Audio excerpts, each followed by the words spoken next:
आज आप लोगों को विविध प्रश्नावली का 5वां क्वेश्चन हम बताने जा रहे हैं। देखिएगा 5वें क्वेश्चन में कहा है कि सिद्ध कीजिए आव्यूह बी डैश ए बी सममित अथवा विषम सममित है। यदि ए सममित अथवा विषम सममित है, इसमें ये कह रहे हैं यदि ए सममित है, यदि ए सममित है तो आपको दिखाना है कि बी डैश ए बी भी सममित होगा। यदि ए सममित है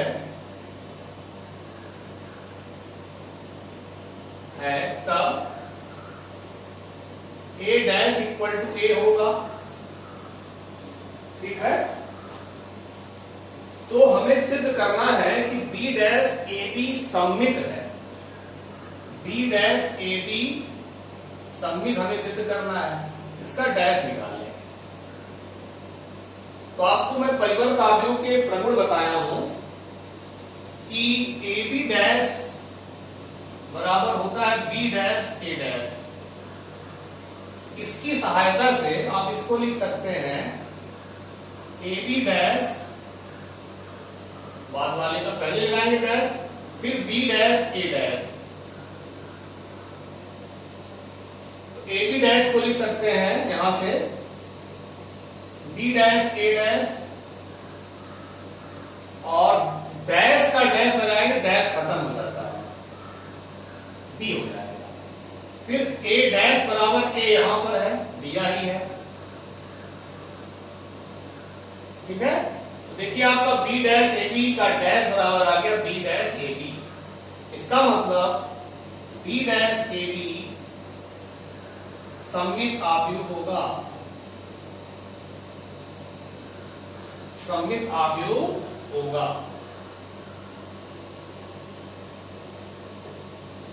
ठीक, अब आप लेके चलिए कि ए विषम सममित आव्यूह है। ए विषम सममित आव्यूह है तब हम सिद्ध करेंगे।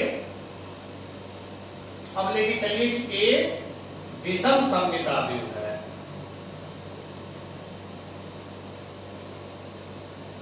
तब ए डैश बराबर माइनस ए हो जाएगा,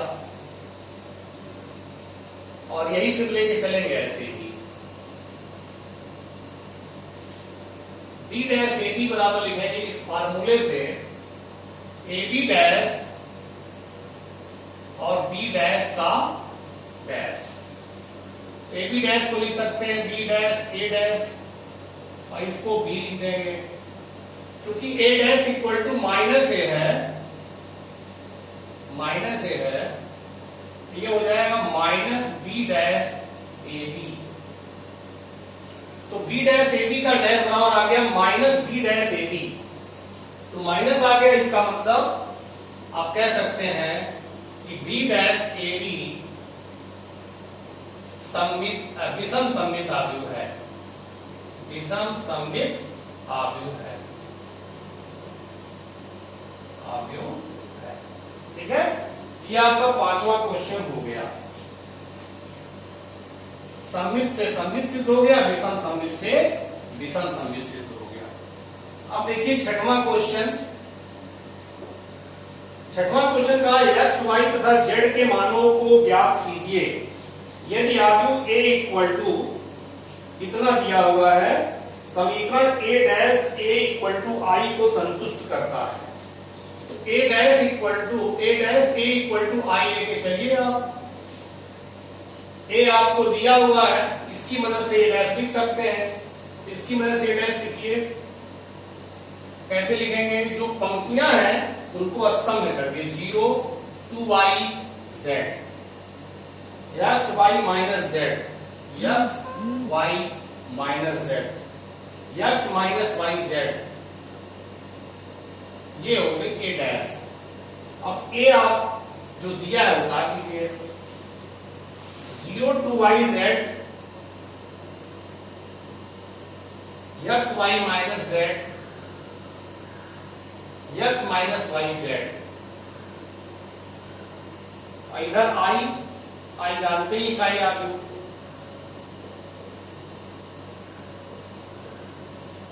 इसका गुणा कराइए। तो गुणा आप लोग कराना जानते ही हैं। पहली पंक्ति गुणा पहले स्तंभ में 0 into 0 x into x plus x into x, पहले पंक्ति का पहले स्तंभ में, फिर पहली पंक्ति का दूसरे स्तंभ में x 0 into 2y plus x into y plus x into minus y, पहली पंक्ति का दूसरे स्तंभ में, फिर पहली पंक्ति का तीसरे स्तंभ में x into 0 into z plus x into minus z और प्लस यक्स इंटू जेड, फिर दूसरी पंक्ति का पहले स्तंभ में 2y into 0 plus x into y plus minus y into x, फिर दूसरी पंक्ति का दूसरे स्तंभ में 2y into 2y plus y into y plus y into y minus y into minus y, y square हो जाएगा, फिर 2y into z plus y into minus z और plus minus y into z, minus y z हो जाएगा, फिर तीसरी पंक्ति का पहले स्तंभ में z into 0 plus z minus Z into x, फिर z इंटू यक्स, फिर तीसरी पंक्ति का दूसरे स्तंभ में 2yz minus yz minus yz, फिर आ जाइए तीसरी पंक्ति का तीसरे स्तंभ में z square plus z square plus z square, ठीक है। और इधर आपका जो है इकाई आप जो है इकाई आप लिख दीजिए 1 0 0 0 1 0 0 0 1, ठीक है। अब इसको सॉल्व करें, देखिए ये आपका हो जाएगा x square square 2x square 2y 0 0 जाएगा x y minus x y 0, ये भी 0, ये भी 0 हो जाएगा, ये 2 4y square y 5 6y square, ये 0 हो जाएगा, वो भी 0 हो जाएगा, ये भी 0 हो जाएगा, 3z स्क्वायर, इधर 1 0 0 0 1 0 0 0 1, तुलना करा दीजिए, तुलना करा देंगे on comparing 2x square equal to 1 x square equal to 1 by 2 x equal to plus minus 1 by 2, देखिए पहला ये वाला, फिर इसका तुलना हुआ ये भी आएगा 6y square equal to 1 y square equal to 1 by 6 y equal to plus minus 1 by 6, 3z square equal to 1, देखिए जो बाकी देखिए सारे हम लोग इक्वल है इसलिए तुलना हो जा रही है, z square equal to 1 z equal to plus minus 1 by 3, ये आपका हो गया छठवां सवाल। सातवां और नौवां एक जैसा है, सातवां और नौवां एक जैसा है, एक हम बता दे रहे हैं एक आप लगा देंगे, तो सातवां ही देखिए, सातवां क्वेश्चन देखिए, यक्स के किस मान के लिए 1 2 1 ये दिया हुआ है 1 2 0 2 0 1 1 0 2, फिर 0 2x इक्वल टू 0 शून्य आ गई, तो देखिए इसका पहले गुणा कर देंगे, गुणा होगा कि नहीं, देखिए एक पंक्ति 3 स्तंभ है, एक क्लास 3 का ये है, और ये 3 पंक्ति 3 स्तंभ है, तो इसका देखिए स्तंभों की संख्या इसकी पंक्ति संख्या बराबर है, तो गुणा होगा, ठीक है। इसका पहले गुणा कराएंगे, गुणा कराएंगे तो पहली पंक्ति का गुणा पहले स्तंभ में, पहली पंक्ति का दूसरे में, पहली पंक्ति का तीसरे, मतलब एक ही पंक्ति तैयार होगी, एक क्लास 3 का आगे तैयार होगा, तो 1 इंटू 1 2 इंटू 2 1 इंटू 1, पहला अवयव तैयार हो गया। फिर 1 इंटू 2 0 प्लस 0, फिर 1 इंटू 0 2 इंटू 1 1 इंटू 2, और इधर आपका है 0 2 x ये वाला, ठीक है, इक्वल टू 0 यहां पे। ये आपका हो जाएगा 5 6 2 2 2 4, और ये 0 2 x इधर आपका। अब देखिए आपका 1 क्रॉस 3 का है, ये 3 क्रॉस 1 का है, 3 3 मिल रहा है, ठीक, अभी भी पूरा हो जाएगा। 1 क्रॉस 1 का तैयार होगा, मतलब एक ही पंक्ति एक ही स्तंभ आएगा, मतलब एक ही अवयव आएगा। पहली पंक्ति गुणा पहले स्तंभ में 6 into 0 2 into 2 plus 4 into x, इधर आपका 0 आगू है, तो अब आगू के रूप में लिख लीजिए आप। ऐसा देखिए, जिस क्रम का इधर मिलेगा उसी क्रम का इधर लिखना है। इधर 1 क्रॉस का 1 मिल रहा है, 0 हो जाएगा 4 प्लस 4x इक्वल टू 0। ऐसे तुलना करेंगे,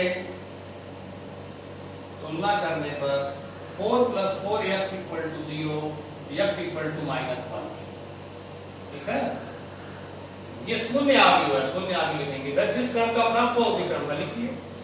अब देखिए इसी प्रकार से आप नौवां लगा देंगे, ठीक है, सतवां नौवां एक जैसा है। तो 8वां क्वेश्चन जो है, 8वां क्वेश्चन सेम एज एक्सरसाइज 3.2 में आप जाएंगे, उसने आपने 15वां क्वेश्चन लगाया है। क्वेश्चन नंबर 8 जो है सेम एज एक्सरसाइज 3.2 में 15वां क्वेश्चन 8वां लगा लीजिएगा, ठीक है। इसके बाद देखिए आपको बता रहा हूं 10वां सवाल मैं अगली वीडियो में बताऊंगा आपको, थोड़ा बड़ा है, टाइम कम है। तो 11वां सवाल देखिए, 11वां क्वेश्चन, 10वां अगली वीडियो में बताएंगे। 11वां आव्यूह x ज्ञात कीजिए। आव्यूह x ज्ञात करना है आपको। दिया है 1 2 3 4 5 6 -7 -8 9 2 4 6। आपको x ज्ञात करना है। इसमें ध्यान देने की बात है, ये किस क्रम का आव्यूह है देखिए, 2 पंक्तियां हैं, एक 3 स्तंभ है, इधर भी 2 पंक्तियां 3 स्तंभ। तो देखिए दोनों बराबर है, बराबर होने मतलब इधर जितना भी है ये इसका क्रम और इसका क्रम बराबर होना चाहिए। तो एक आव्यूह तो बीच में, और ये लिखा हुआ है, यहाँ पे x लिखा है ना, इसका भी क्रम देख लीजिए, इसका क्रम होना चाहिए 2 क्रॉस 2 का, क्योंकि जब 2 क्रॉस 2 का क्रम होगा इसका देखिए, तो इसके स्तंभ की संख्या और इसके पंक्तियों संख्या बराबर आएगी, क्योंकि इन दोनों आव्यूहों का गुणा हो रहा है। गुणा में स्तंभ और दूसरे आव्यूह की पंक्ति बराबर होनी चाहिए, और उसके बाद जो मिलेगा 2 क्रॉस 3 का मिलेगा, क्योंकि इधर भी 2 क्रॉस 3 का है, ठीक है। इसका मतलब x हमारा 2 क्रॉस 2 का होना चाहिए। इस हिसाब से आप x को मान लीजिए, मान लिया आव्यूह x equal to a b c d। अब हम इसमें गुणा कराएंगे, a b c d